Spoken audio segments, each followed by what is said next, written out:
솔직히 지금 모두가 다 열심히 살고 있습니다. 열심히 안 사는 사람들을 제가 보지를 못했어요. 그러나 열심히 산다고 성공하고 행복한 건 아니에요. 어떤 분들이 그런 얘기를 해요. 인생은 마라톤이라고. 저는 인생을 마라톤이라고 생각하지 않습니다. 저는 인생은 100m 달리기의 연속이라고 생각하는 사람입니다. 죽을 힘을 당하여 열심히 뛰어야지요. 그리고 숨 고르고, 그리고 또다시 100m를 전력 질주를 하는 거예요. 항상 뛰는 게 아니라 필요할 때 뛸 줄 아는 사람, 다시 말하면 분별하는 거죠. 이게 지혜인 거예요. 이 험한 시대에 우리가 이긴 자로 살아가기 위해서는 이런 분별력, 영적 지혜가 필요한 거지요. 제가 예전에는 열심보다 핵심을 내고 속도보다 방향이다 그랬는데 제가 오늘부로 바꾸겠습니다. 핵심을 잡고 열심을 내야 되고요, 방향을 정하고 속도를 내야 됩니다. 오늘 본문에 보면 욥의 친구들, 육적인 관점, 율법적인 관점에서 라떼 신앙을 가지고 자기들 생각으로 욥을 판단하고 평가하고 정죄했습니다. 욥이 얼마나 답답했든지. 그래, 사람이 광석에서 금을 만들고 여러 가지 지혜가 있어.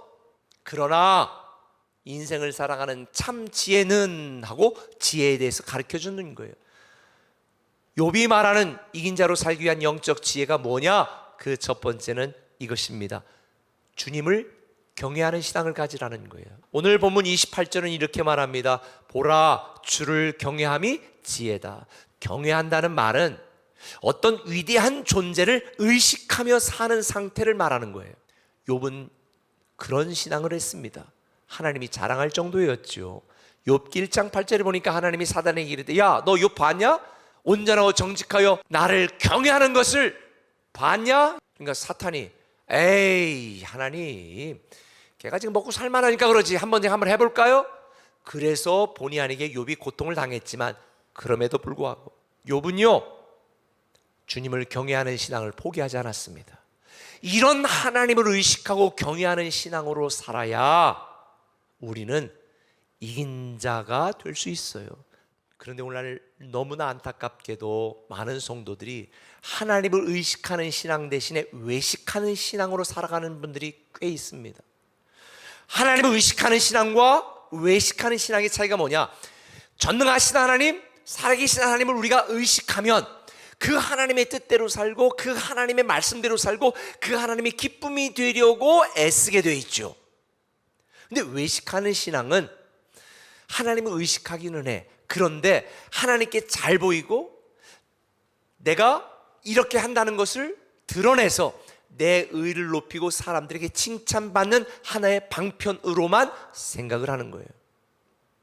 하나님을 의식하는 신앙의 주체는 하나님이고요, 외식하는 신앙의 주체는 누구냐? 나예요. 나를 의식하지 마시고요, 하나님을 의식하세요. 그래서 잠언 9장 10절은 이렇게 말합니다. 여호와를 경외하는 것이 지식의 지혜의 근본이라는 거예요. 이걸 알았던 욥은요, 자기 인생이 자기 뜻대로 흘러가지 않았잖아요. 뜻하지 않은 고난과 고통 속에 있었잖아요.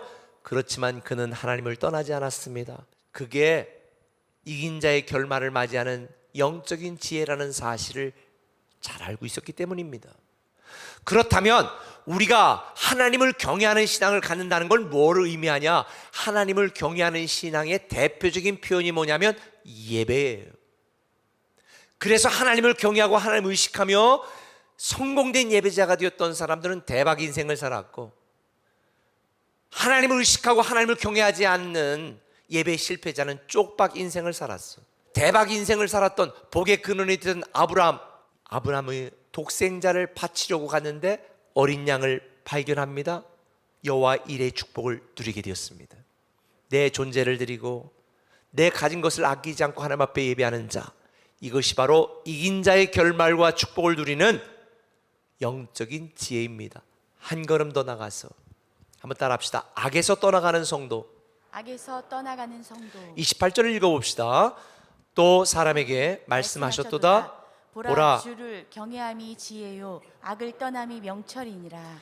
사람들은 선악을 도덕 윤리적인 관점에서만 생각합니다. 성경이 말하는 선악은 그걸 뛰어넘습니다. 방법에 대한 것이 아니라 본질에 대한 것이고요, 태도에 대한 것이 아니라 기준에 대한 것이고요, 윤리에 대한 것이 아니라 신앙에 대한 것입니다.